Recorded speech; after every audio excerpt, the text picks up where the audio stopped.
नमस्कार, आप देख रहे हैं जवाब देना पड़ेगा और आपके साथ मैं हूं पूजा यादव। यूपी में राज्यसभा चुनाव में क्रॉस वोटिंग, सपा के 4 विधायकों ने क्रॉस वोटिंग की। राकेश प्रताप सिंह, अभय सिंह ने क्रॉस वोटिंग की। पूजा पाल, मनोज पांडे ने भी क्रॉस वोटिंग की। कई और विधायकों की क्रॉस वोटिंग करने की भी खबर इस वक्त मिल रही है।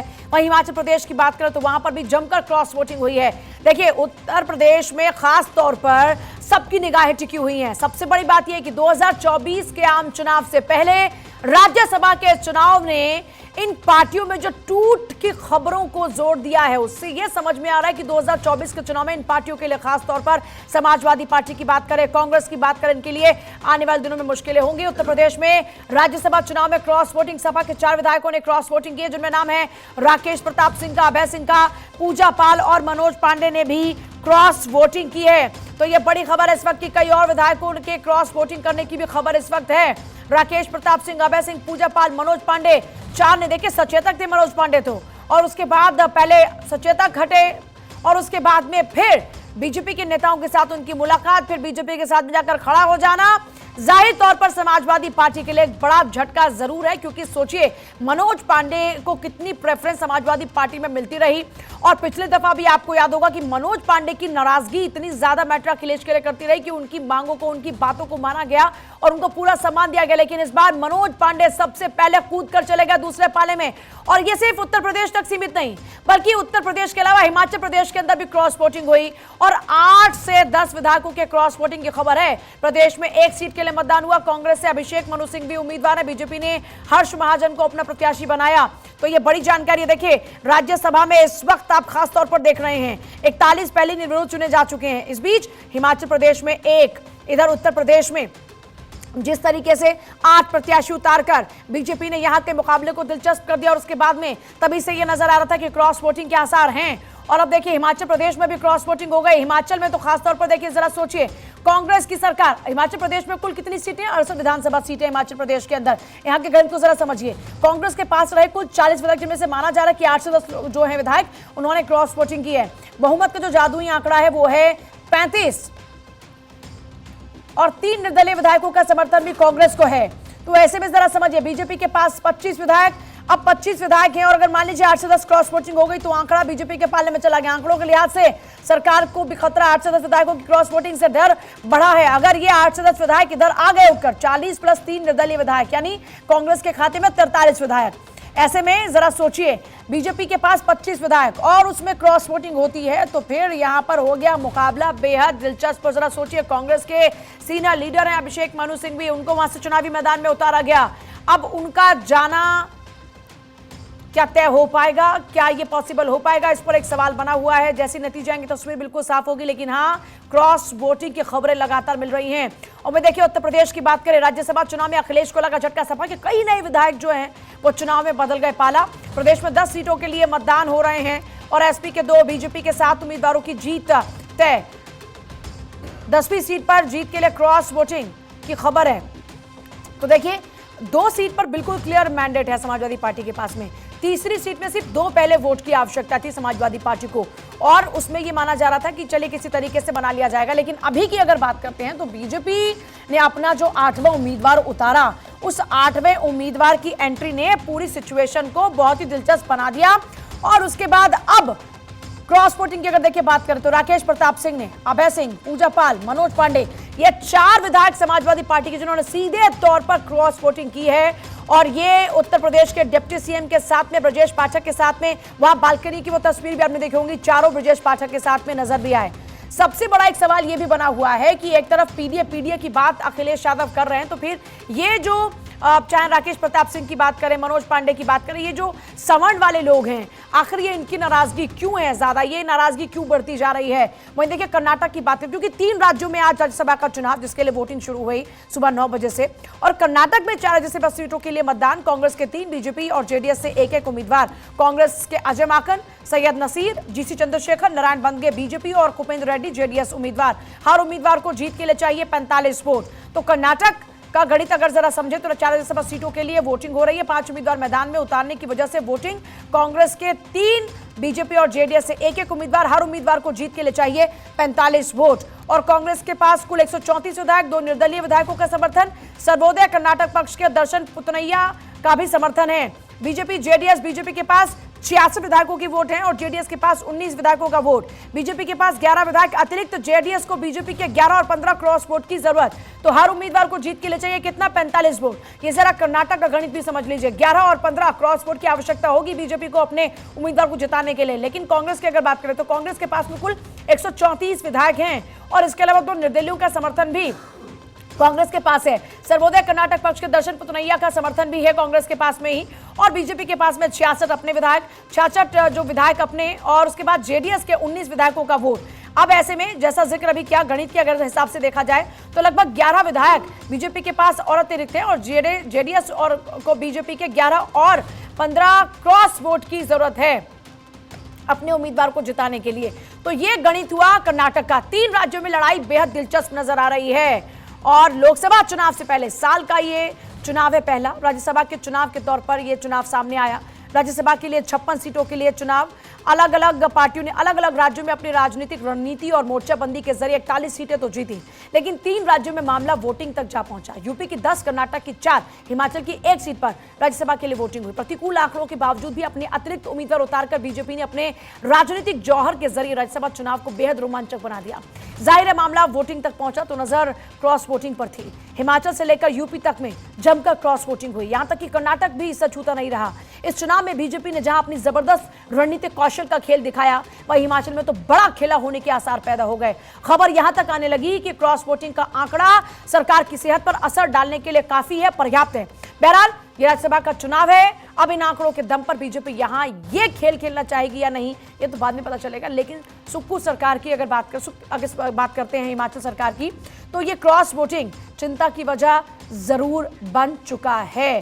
चर्चा की शुरुआत कर रहे हैं अरविंद सिंह, नेता बीजेपी, गौरव चाचरा, प्रवक्ता समाजवादी पार्टी, अजय वीर, नेता आरएलडी हमारे साथ में इस वक्त हैं। और शुरुआत सबसे पहले गौरव चाचरा साहब आप ही के साथ में कर रही हूं। आपके साथ तो बड़ा खेला हो गया, ये क्या?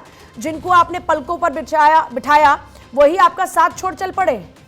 देखिए, पहले तो अभी थोड़ी देर पहले आपने कहा था कि समाजवादी पार्टी को बड़ा झटका उनको लगता है जो झूठों की राजनीति करते हैं, षड्यंत्र रच के जनता को लूटने का काम करते हैं, जो सच्चे दिल से जनता की सेवा करने के लिए आए हैं, जनता के हित में काम कर रहे हैं, उनके लिए तो ईश्वर नए रास्ते खोलता है। अरे ये तो सच्चे समाजवादियों की पहचान हुई है। आज जो सच्चे समाजवादी थे, जो जनता के हितैषी थे, जो पिछले दलित अल्पसंख्यक की बात करने वाले लोग थे, वो समाजवादी पार्टी के साथ हैं। जो इसके खिलाफ खड़े थे वो आज भारतीय जनता पार्टी के पाले में चले गए। तो ये तो जो होता है अच्छे के लिए होता है। अच्छा हुआ जो आज इन गद्दारों के, इन धोखा देने वालों की बहलाने के लिए ख्याल अच्छा है। अच्छा हुआ आज इनकी तस्वीर सामने हो गई है। कल को लोकसभा चुनाव में ज्यादा नुकसान कर सकते थे। अच्छा हुआ चटाई हो गई है। अब लोकसभा चुनाव में हम अच्छे से चुनाव में जाएंगे इसके अलावा आपके जनता पास के दिल में बसे। लेकिन बड़ा सवाल ये है, आप भले ही कहें कि ये धोखेबाज निकले या जो भी आप बातें कह रहे हैं कि अच्छा हुआ तस्वीर साफ हो गई, लेकिन आपके लोग आपका साथ छोड़कर जा रहे हैं, वो भी अब। तो इसमें 2 बातें, या तो उनको अखिलेश के नेतृत्व पर भरोसा नहीं,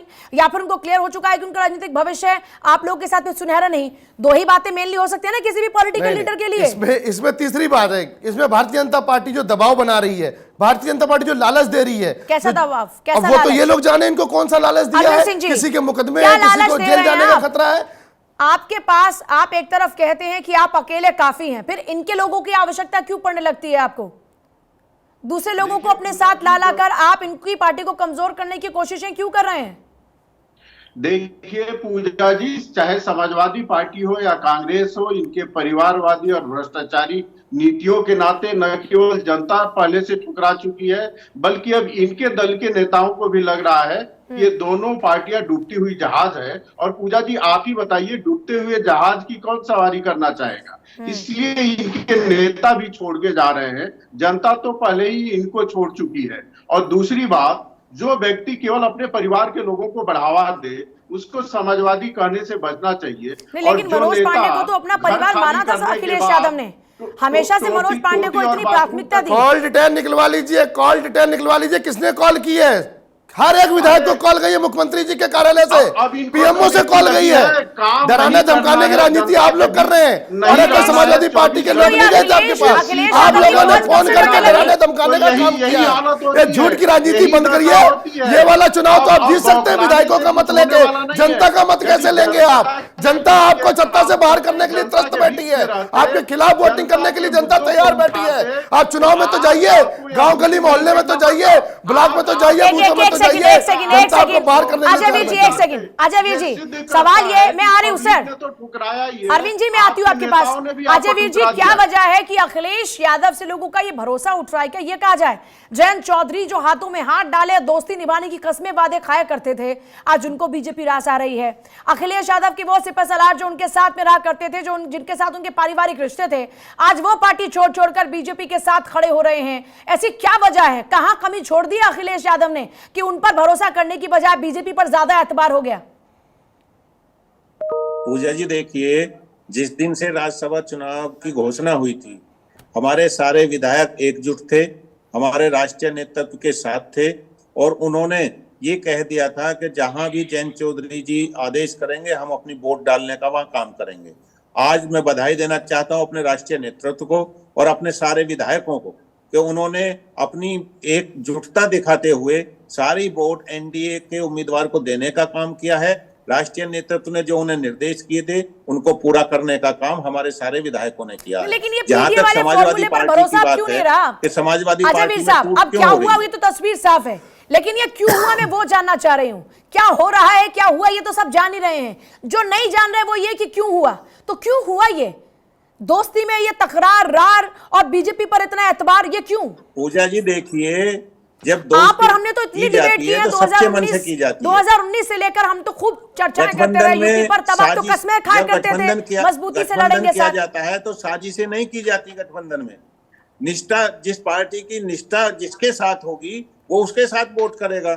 जबरदस्ती आप किसी से अगर वोट कराने का काम करोगे तो यही काम होगा जो समाजवादी पार्टी में अब हुआ है। बताइए गौरव चाचरा साहब, दिक्कत आपकी खुद की पार्टी में, दिक्कत ये कह रहे हैं कि आपके खुद के नेतृत्व में है और आप डाल रहे हैं ठीक रहा दूसरों के सर पर, तो ऐसे तो बात नहीं बनेगी। भरोसा क्यों कोई नहीं दिक्कत है? नहीं। आपके पीडीए का फॉर्मूला आप ही के लोगों को नहीं भारा। नहीं, क्यों, ऐसा क्यों? जो पीडीए के सच्चे हितैषी थे वो समाजवादी पार्टी में है, समाजवादी के साथ मिलकर पीडीए की लड़ाई को आगे बढ़ाने का कार्य कर रहे हो। भारतीय जनता पार्टी को उखाड़ फेंकने का कार्य करेंगे। जो माननीय राष्ट्रीय अध्यक्ष, मुझे लगता है कि ये जो पीडीए में आपने सवर्णों के लिए जगह नहीं दी, शायद ये एक बड़ी वजह है कि आपके सवर्ण विधायक खिसक रहे हैं। देखिए, जो माननीय राष्ट्रीय अध्यक्ष जी के साथ एक बार अच्छे से मिल जाएगा, एक बार उनको समझ लेगा, वो सारी उम्र समाजवादी पार्टी को नहीं छोड़ेगा। क्या ये मानकर चलिए कि आप सबका साथ की बात कर रहे हैं और ये पीडीए की बात कर रहे हैं, ये फर्क है जिस कारण से आपकी तरफ ज्यादा लोग खिंच रहे हैं? इनकी गलती है, ये पछताएंगे। पूजा जी इनसे कहिए कि अपने टर्न में बोले और सुने, जरा सुने, इनके बीच में मैं नहीं बोला हूं। समाजवादी पार्टी के पीडीए का मतलब होता है पारिवारिक डेवलपमेंट एजेंडा, क्योंकि चाहे संगठन हो या सरकार हो, जब मौका मिलता है तो परिवार को आगे करते हैं। चाहे अखिलेश यादव हो या उनकी पत्नी डिंपल यादव हो या धर्मेंद्र यादव हो या प्रोफेसर इनके चाचा हो या शिवपाल यादव हो, जब भी आगे बढ़ाना होता है तो परिवार को आगे बढ़ाते हैं और ये समाजवाद का नाम लेते हैं और परिवार को आगे रखते हैं और भ्रष्टाचार को बढ़ाते हैं। तो ऐसे में जनता का समर्थन इनको कैसे मिलेगा? जो व्यक्ति टोटी तक उखाड़ ले गया हो वो बात करता है ईमानदारी की, हिमाचल में भी कर गए और देश आप को एक आगे ले बहुमत जाने की सरकार में से 10 विधायक की क्रॉस अरे वोट करा आपने ले जो गए। पिछड़ों का अपमान पूजा किया जी, था, मैं दोनों जो गंगा जल से मुख्यमंत्री आवाज दिलवाया था, भूल गए उसको? जनता चुनाव में मुद्दा फिर लेके आएगी, जनता भूलेगी नहीं कि किसी पिछड़े का घर आपने गंगा जल से दिलवाया था। गौरव चाचरा साहब, आपने खूब चिल्ला चिल्लाकर जनता को ये बताया कि उन्होंने गंगा जल से घर दिलवाया, लेकिन उसके बाद क्या हुआ? उत्तर प्रदेश की सरकार कौन सी है? आज फिर बीजेपी। तो आपकी बातों पर जनता को भरोसा नहीं है क्या? अब 2024 जो भरोसा किया अभी उसमें आपके लोग खिसक खिसक कर जा रहे हैं, तो जनता कैसे एतबार करेगी? जनता को तो ये लगेगा ना आपको वोट दीजिए, खिसक कर फिर बीजेपी के पास जाएंगे, तो फिर आपको वोट देने का फायदा क्या? 2024 का चुनाव पुराने चुनावों से डिफरेंट है। यहाँ पे हम महागठबंधन में है, यहाँ जनता हमारे साथ है। आज मुद्दे महंगाई के, बेरोजगारी के, महिला अपराध, भ्रष्टाचार, पेपर लीक, चुनाव आने से पहले पेपर कराते वो भी लीक हो जाता है आपका। पेपर लीक हो रहा है, किसान दुखी, नौजवान दुखी, हर कोई तो दुखी। उत्तर प्रदेश में महिला अपराध में उत्तर प्रदेश नंबर 1 पे एनसीआर की क्या पड़े, 2024 के आम चुनाव से पहले पार्टियों में यह तकरार और कहीं पर प्यार, किसी पर भारी तो किसी के लिए ये मान लीजिए कि मुनाफे की बारी, और यही कुछ नजर आ रहा है।